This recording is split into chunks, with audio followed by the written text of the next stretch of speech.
La télé est un long fleuve pénible, au bord duquel, si on reste longtemps assis, on peut voir repasser, à intervalles d'ailleurs de plus en plus rapprochés, tous les chiens crevés de ce qui se prétend l'actualité. Ça faisait longtemps, peut-être une semaine ou deux, qu'on n'avait plus parlé du sexe à l'écran. Entendez le sexe collectif, le cul quantitatif, anonyme, public. Le spectacle, qui a fait disparaître toute possibilité et du même coup, sans doute, toute notion, tout désir même de privé, d'éthique privée, de propriété privée de sa propre pensée ou de sa propre physiologie, n'en connaît pas d'autre. Il doit par conséquent se creuser la cervelle pour avoir l'air d'en renouveler la présentation. Cette fois, sur TF1 vendredi dernier, c'était à la confrontation entre deux mondes du plaisir qu'on allait assister. À l'Est et à l'Ouest, à Moscou comme à Washington. Chez les deux mammouths désormais solidaires et co-responsables du nouvel ordre mondial. Voilà donc, en vrac, des kyrielles de paires de fesses magnifiques en train de se trémousser avec énergie. Des flopées de revues porno en plein vent. Des combats de femmes dans la boue. Un bordel coté en bourse et vendu aux enchères. Les halètements des demoiselles du téléphone rose. La moiteur glauque des salles vidéo. Le silence non moins pesant des mâles dans les cabarets de strip. L'indignation attendue des puritains qui réclament de nouvelles mesures répressives. Le découragement des éducatrices. L'enthousiasme, enfin, des nouvelles générations. Où étions-nous? Dans quel Eros Center planétaire? À Moscou? Vraiment? Ou à Washington? Ou n'importe où?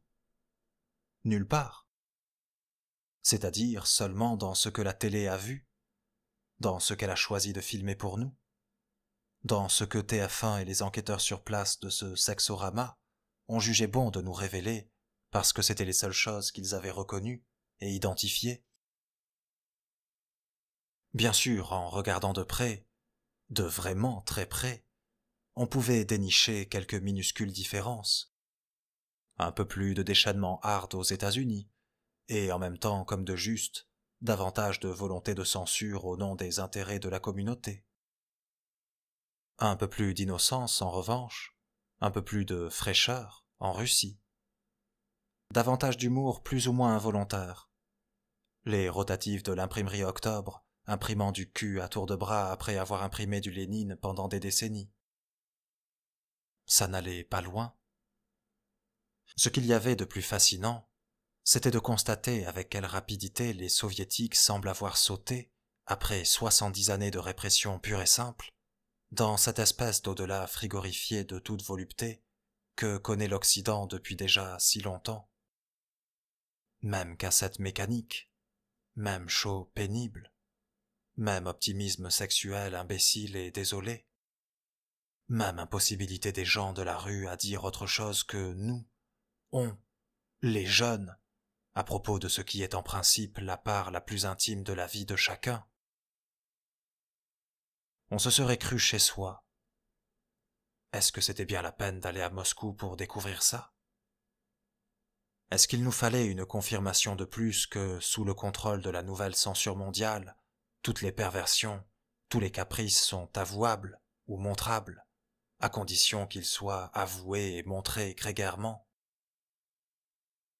Peut-être, et même sûrement. Eros et Thanatos, dit-on, sont en lutte depuis la nuit des temps. Le seul ennui, c'est que Thanatos s'appelle spectacle de nos jours, et qu'il est sans réplique, même lorsqu'il parle d'Eros. 1991